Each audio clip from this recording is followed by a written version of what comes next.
بەناوی خی گەورە میهرەبان لە هەر جگایەکن ڕێز و سڵاو و خۆشەویستیمەتان ئاراستە بێ بینەرانی بەرنامەی پەیامیتەوە کەناڵی ئاسمانی پەیام لەگەڵ کامێرەمان یاوکارە محەممەد هیوا پەیامێکی دیکە هەوڵاتیان بۆ ئێوەی ئازیز خۆشەویست دەگوازینەوە بە ئومێدەوەی پەیامی ئەم جارەشمان جێگەی سوود و ڕەزامەندی ئێوەی ئازیز و خۆشەویست بێت. بەڕێزان ئەمڕۆ لە هاوڵاتیان دەپرسین لە ئێستادا چی بۆ تۆ گرنگە و خەڵک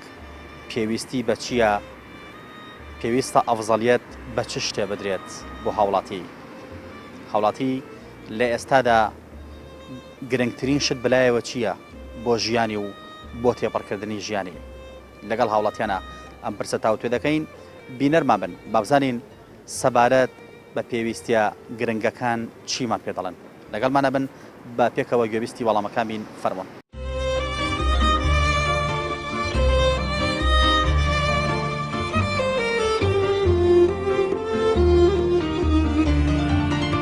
لە ئێستادا چی بۆ تۆ گرنگە و خەڵک پێویستی بە چییە؟ خەمی موچە و بژێوی خەڵک لە هەموو شتێک لە پێشترە ئێستا. وەڵا خەمی گەورەی ئێستای خەڵک سوتەمەنیە و موچەیە و تر ژیانە. یعنی گرنگترین شت بەلای خەڵکەوەی تۆزی وەزعی نەفسی باش بێ و حاڵەتی معیشتی باش بێ. هەموو بیری هاوڵاتیان لای موچە و پارەکەیەتی. ینی بەڕاستی ئێستا خەڵک لە وەزعێکایە یعنی خۆشی نازانێ بەرەو چۆ ڕات. گرنگترین شتەوە کە بژێوی ژیانی هەبێت. تەنیا ئێستا ئەوەی گرنگ بێ ڕاکردنە بە دوای قوتی ڕۆژانەیە.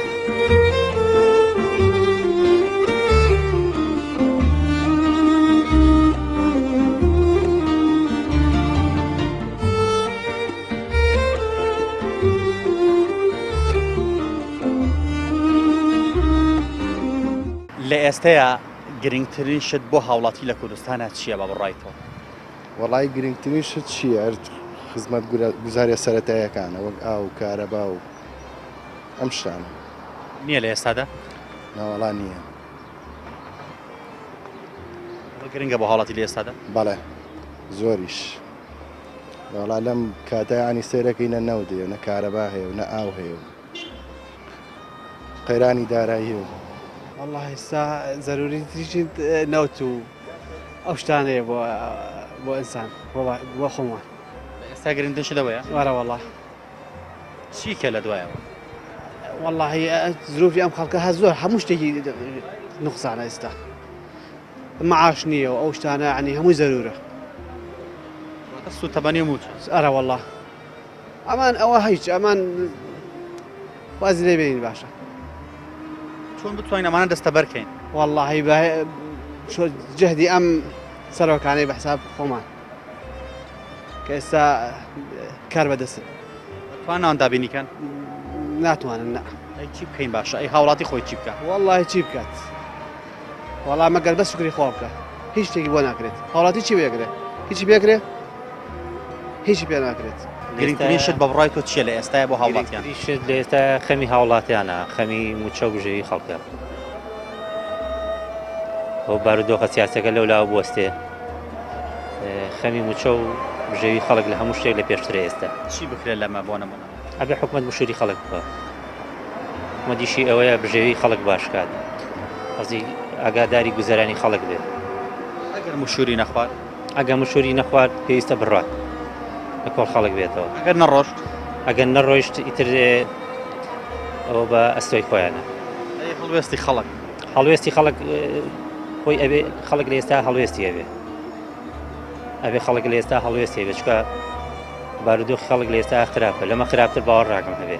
وەڵا خەمی گەورەی ئێستای خەڵک سوتەمەنیە و موچەیە و تر ژیانە. دوایەوە لەوە چە حکومەتیش کەمتەرخەم بێت وەزە لە هەندێک لەو شتانی کە خەڵک پێویستی پێەیە. کارەبایان نییە و ئەترانی شتەکان ژیانیان زۆر قورس کردووە بەڕاستی. ئەمە بەچی دەستە بەرەکرێت؟ وەڵامە بە حکومەتێک دەستە بەرەکرێت کە تۆزە کەمتەرخەمی نەنوێنێ ئیترانی ئەبێ ینی تڕەچای هینی و میلەتە بکە سەری مانگی لێ چوار ئانێنێ بە نەوت و بە کارەبا و بە ئێتر ئەو شتە هینانایە ڕوا هیچی پێ نامێنە و تەواو. خەمی تۆ چە لە ئێستادا؟ جان وەڵا خەمی من هەر شتێکە باسم کرد. ینی هەموو کەسێک ئەو کێشە و مشکلی هەیە لە ماڵی خۆیان. گرنگترین شت بەلای هاوڵاتی و لە ئێستادا چییە؟ وەڵا موچەکەیەتی. موچەکەی؟ موچەکەی وەرگێت و ژیانی خۆی پێ بەڕێوە بەرێ هەروە چیکە ژیانێکی خۆش و بەسەر بەرێتەوە هەروە ئەمە چۆن دەستە بەرەکرێ وڵایی بڵێم چی بە هیمەتی هەموو لایەک دەستە بەرە بێت هەمووی یارمەتی یەکتری با دەستە بەرە بێت وڵای خەڵک لە وەزعیشی نەفسی خراپە ئاشی ئێستا یعنی گرنگترینشت بەلای خەڵکەوەی تۆزی وەزعی نەفسی باش بێ حاڵەتی معیشی باش بێ بەخۆی کە ئێستا هەم ژیان و گوزەرانی موچەخۆر و خەڵکی کاسبیش خراپە بەهۆی ئەوەی کەوا بێکاری و ئەوە هەیە خەڵک لە وەزعیشی ناهامەتی واژێ خەمی ئەوەیەتی نەوتی هەیە بۆ زستان خەمی ئەوەیەتی مناڵەکەی خەرجی پێبێ ئەوە خەمەکانی خەڵکە ئەنی خەمی ڕۆژانەیەەوە خەم نابێ بڕەوێتەوە خەم ئەبێ بڕەوێتەوە بەڵام ئەوێ ئەرزێ بۆ لەبار کرێ بەچی ئەڕەوێتەوە وەکو عەرزم کردی یعنی ئەبێ ئەرزێ بۆ لەبار کرێ ئەویش ئەبێ حکوومەت و دەسەڵات و ئەوە ئەرزێ بۆ لەبارکە خەڵک ژیانی خۆش بێ کە ژیانی خۆش بوو خەڵکی ئیستیقراری نەفسیەکە تەواو گرنگترین شت بە بڕای تۆ لەلای هاوڵاتی کوردستان لە ئێستادا چییە چ شتێک بەلایەوە گرنگترین شتە وەڵی گوزەرانی ڕۆژانەی موچەکەیەتی ئیتر هەرەوەیە هەموو بیری هاوڵاتیان لای موچە و پارەکەیەتی سیاسەتیان هەمی خسۆ بەلاوە تر سیاسەت وڵات ئەژێنێ ناژێنێ گرنگەوەیە خۆیان موچەکان وەرگن و بژین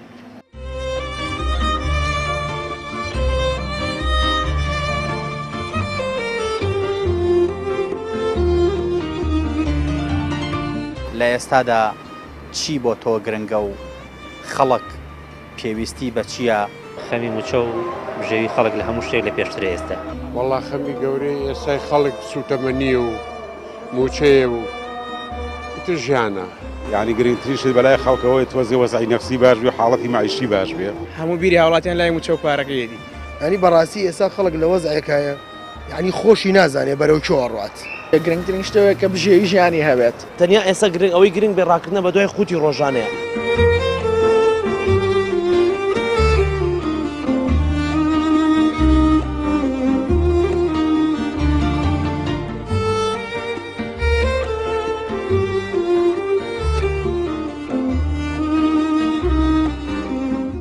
وەڵاهی گرنگترین شت لەم کاتەی ئێستایە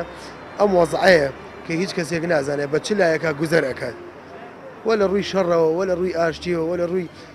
معیشەتی خەڵکەوە ینی بەڕاستی ئێستا خەڵک لە وەزعەکایە یعنی خۆشی نازانێ بەرەو چۆڕات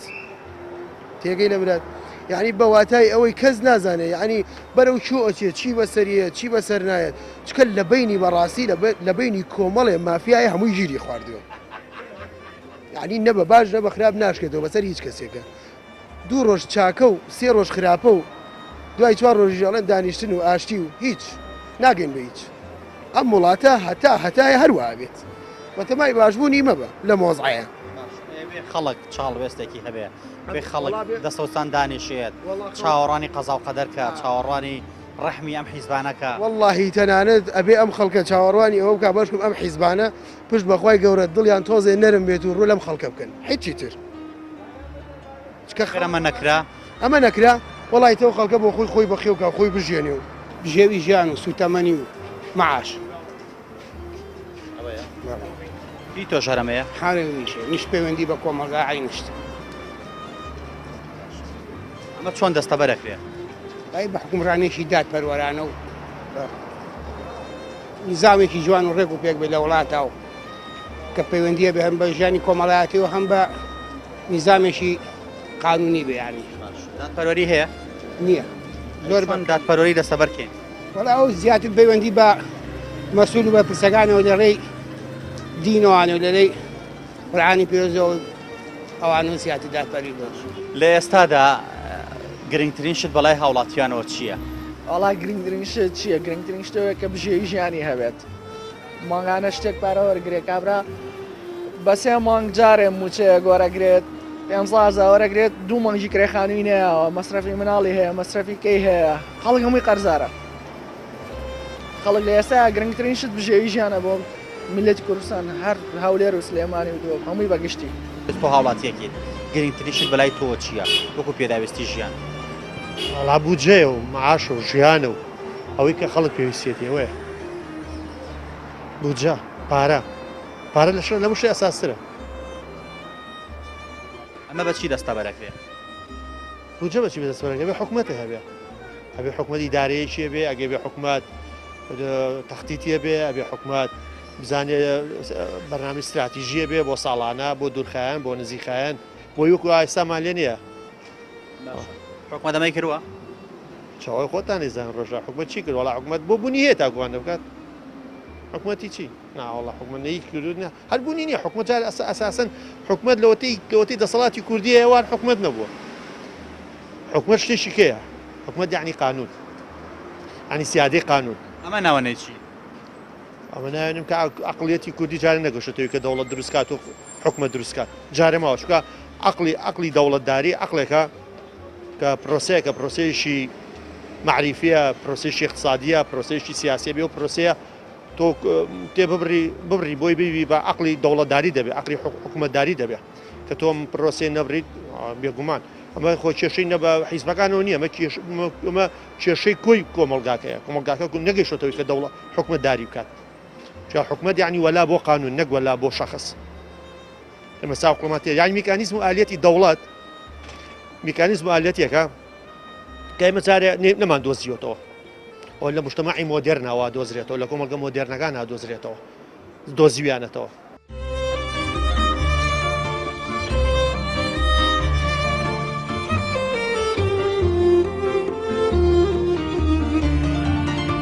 لە ئێستادا چی بۆ تۆ گرنگە و خەڵک پێویستی بە چییە خەمی موچە و بژێوی خەڵک لە هەموو شتێک لە پێشترە ئێستا وەڵا خەمی گەورەی ئێستای خەڵک سوتەمەنیە و موچەیە و تر ژیانە یعنی گرنگترینشت بەلای خەڵکەوەی تۆزی وەزعی نەفسی باش بێ حاڵەتی معیشتی باش بێ هەموو بیری هاوڵاتیان لای موچە و پارەکەیەتی ینی بەڕاستی ئێستا خەڵک لە وەزعێکایە یعنی خۆشی نازانێ بەرەو چۆ ڕات گرنگترین شتەوەیە کە بژێوی ژیانی هەبێت تەنیا ئێستا گرنگ ئەوەی گرنگ بێ ڕاکردنە بە دوای خوتی ڕۆژانەیە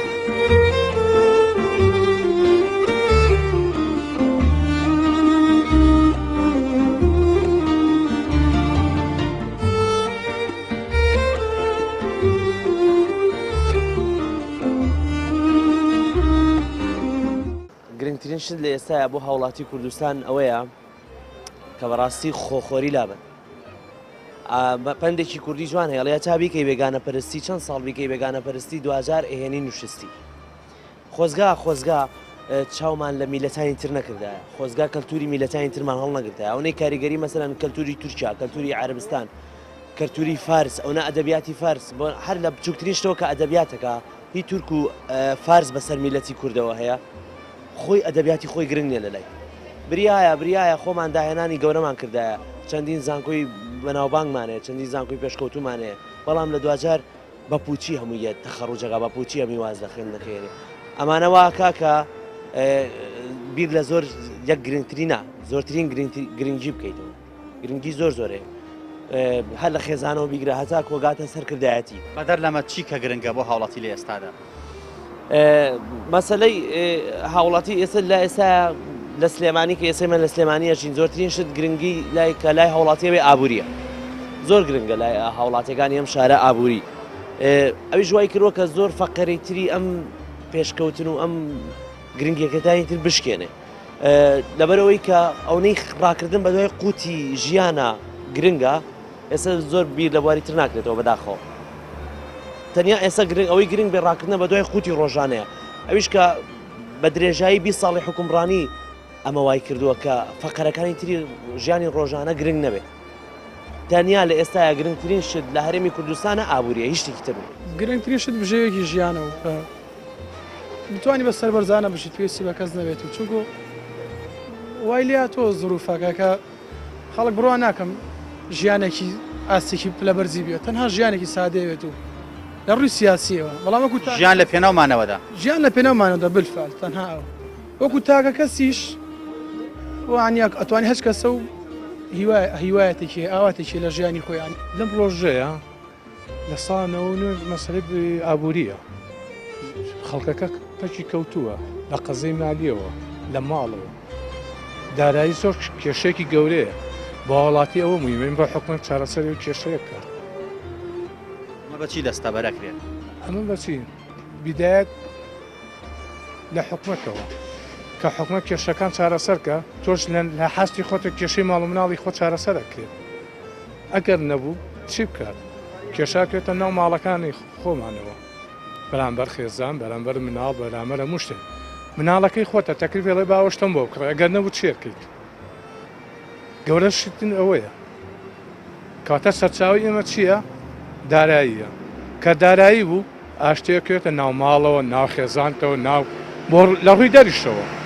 هەتوانیا هەموو شتە چارەسەرکەیت گرنگترین شت بەلای هاوڵاتوو لە ئێستایا چیە بە بڕای تۆ؟ ئێستا چارەسەرکردنی و قەیرانانێ گەڕانەوەی موسێ بە وڵاتیان بەعام باشبوونیم بارودۆخی ئێستایەکە لە کوردستان ناگوزێت ئەمە بەچی دەستە بەرەکرێت؟ وەڵا بە گەڕانەوەی لایەنە سیاسەکان بۆ سەرمێزی گفتوگۆ بە تەنەزولکردن بۆ یەکتر کەسی ترە و خۆبەز دەزانێت لەوێنە نەبێ چ لایەنی بدەسەڵات و چ لایەنی ئۆپۆزیسیۆن کە ئێستایە دووبارە دانیشتنەوە لەسەر مێزی گفتوگۆ هەمویان وەکو هاوڵاتیی کورد دووبارە کۆبوونەوە بۆ لەسەر شتانە بکەن بەڵام کۆبوونەوەی بێنجامنە لەسەر شتانە بیکەن کە مەسلحەتی هاوڵاتی تایە مەسلحەتی خەڵکی تایە دووبارە گەڕێتەوە بۆ ئەوەی کە ژیانی هاوڵاتیان بگەڕێتە بۆ دۆخی پێش 2014 و پێش هاتنی داعش ئەوەی تایرە تێبینیمان کردبێت خەمی زۆربەی هاوڵاتیان لە ئێستادا بژێویە و سوتەمەنیە و ئەو پێداویستە سەرەتایانەیە کە پێویستە هەر هاوڵاتیەک لەسەر ڕووی زەویدا بوونی هەبێت گرنگترین شت بەلای هاوڵاتیانەوە ئابووریە سوتەمەنیە ئەو شتانەیە کە دەتوانێت ژیانێکی سادە و ساکاری پێبڕێکات ئەوەی سەرنجەمنی ڕاگەشان لە قسەکانی هاوڵاتیانە تا ئێستا ئەوەیە کە هاوڵاتیان داوای شتێک ناکەن کە لە قەبارەی خۆیان گەورەتر بێت طموحێکی وایان نییە کە لە پێداویستی خۆیان زیاتر بێت تەنها لە پێناو مانەوە لە ژیاندا داوای ئەوە دەکەن تەنها داوای شتێکی سەرەتایی دەکەن کە لە هەندێک وڵاتدا شوورەیە ئەگەر داوای ئەو شتە بکەیت داوای شتێکەکەن کە پێویستە هەر هاوڵاتێکی سادە و ساکار هەی بێت و پێویست بۆ ناکات داوای بکات بەڵکو پێویستە حکومەت خۆی ئەو شتانە بۆ هاوڵاتی دەستەبەر بکات بۆیە هاوڵاتیان لە سیمایاندا خەمێکی زۆر بەدی دەکرا لە بەرامبەر ئەوەی کە بەهۆی نەبوونیەوە بەهۆی بژێوی ژیانە بەهۆی نەبوونی سوتەمەنیەوە ناتوانن ژیانە بەڕێ بکەن و ژیانێکی شایستە بەڕێ بکەن بۆیە گرنگە هاوڵاتی بە شەرەفمەندانە بژی هاوڵاتی بە سەربەرزانە بژی چون خوای گەورە بە سەربەرزی دروستی کردووە و پێویستی شەمرۆ بە سەربەرزی بژی ئەوەشی بەلای هاوڵاتیانەوە گرنگە پێویستە حکومەت چاکسازی بکات کە نایکات کە لە چەند ساڵی ڕابردووە دەرکەوتووە کە حکومەت نیەتی چاکسازیکردنی نییە بەرامبەر بەم خەڵکەی ئێمە زیاتر بەردەوام دەبین بابزانین سەبارەت بە گرنگترین شتی ژیان هاوڵاتیان چیمە پێ دەڵێن لەگەڵمانە بن زیاتر بەردەوام دەبین فەرمووە خەمی گەورەی تۆ ئێستا لە ئێستایا چییە؟ خەمی منیش وەکو خەمی خەڵکە یعنی من گوزەرانیشم باش بێت کە دراوسێکەم کەسەکەم نزیکەکەم کە گوزەرانی باش نەبێت کەواتە منیش خراپم لەگەڵەوە ئەگەر حکومەت و دەسەڵات نیەتی چاکسازی نەبوو نیەتی خۆشکردنی ژانی خەڵکی نەبوو ئەبێ هاوڵاتی خۆی چی بکات پشت بە خۆی بەس یعنی بەو ژیانە ئێستا قانەع بەڕاستی خەڵکی ئەمە زۆر بە پەروەردەیەکی دروستیە ناوێتی وڵاتەکەی خۆشەوێ خەڵکەکەی خۆی خۆشەوێ یعنی سەر ڕای ئەو هەموو نەهامەتیانە کەم حکوومەتە بەسەری هێناوە بەڵام هێشتا خەڵک بە ئەدە بۆ ئیشوکاری خۆیەکە و ژیانی خۆی بەڕێیەکە لە هەر وڵاتێشتر وایە ئەم وەزعانەی کە ڕوویاوە بەس بوو بۆ ئەوەی کەوا حکوومەتی بەڕاستی بەجێ بێڵێ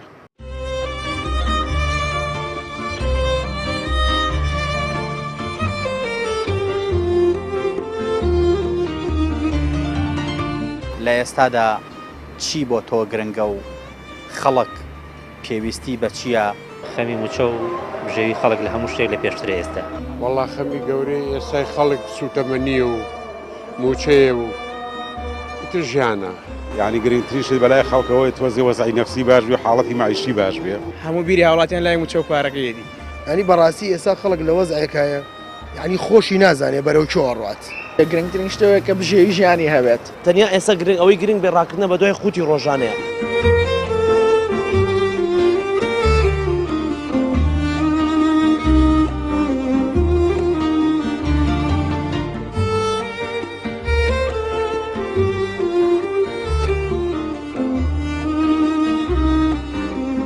وڵی من وەکو خۆم پێشەم نییە کارکەسابەتی خۆم هەیە بەڵام کە برادێکە بینی بێتاقەتە ینی گوزەرانی بەڕاستی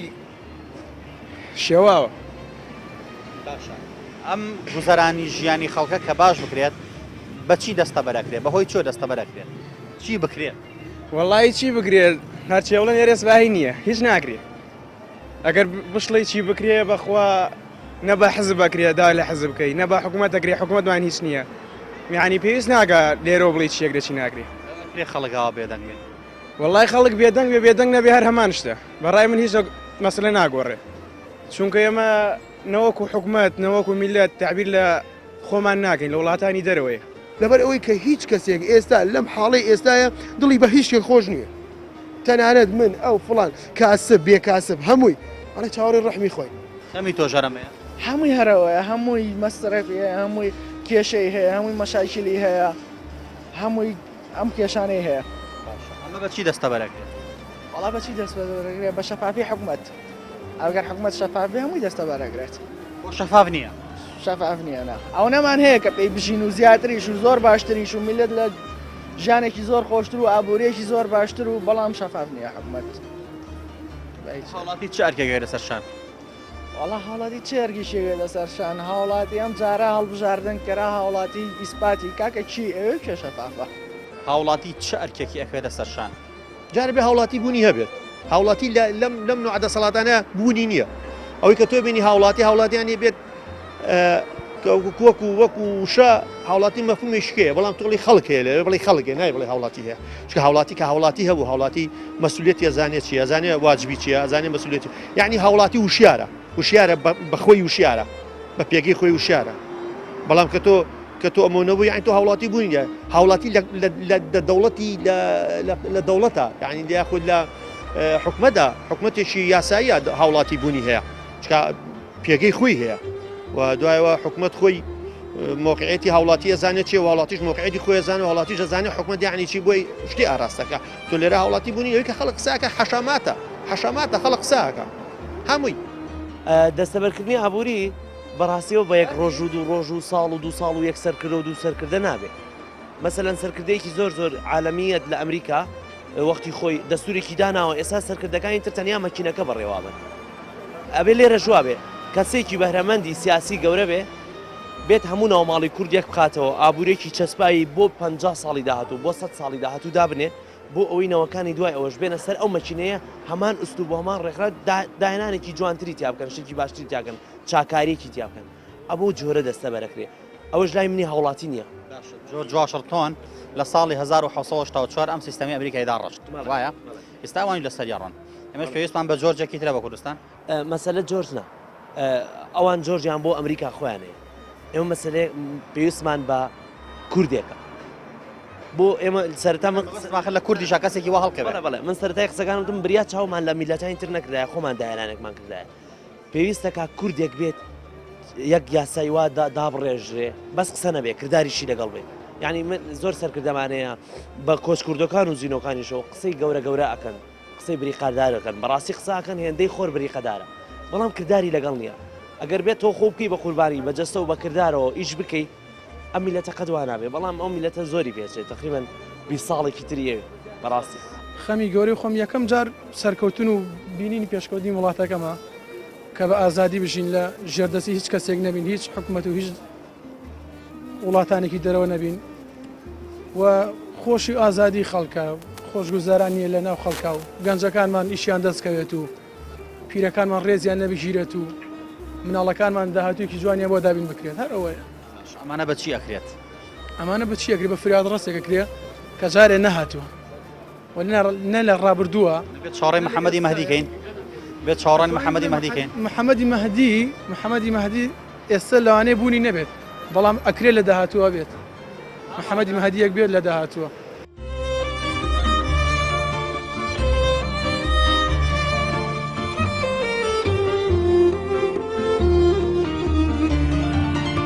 لە ئێستادا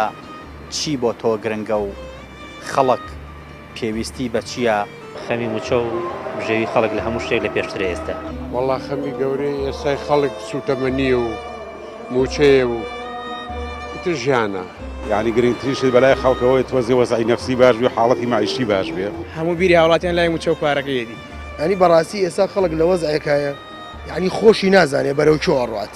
گرنگترین شتەوە کە بژێوی ژیانی هەبێت. تەنیا ئێستا گرنگ ئەوەی گرنگ بێ ڕاکردنە بە دوای خوتی ڕۆژانەیە.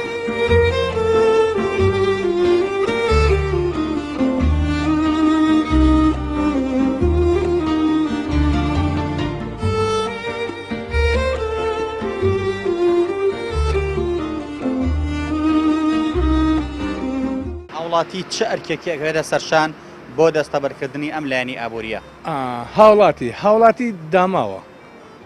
تۆ توێ بە دەنگ بیگۆڕیت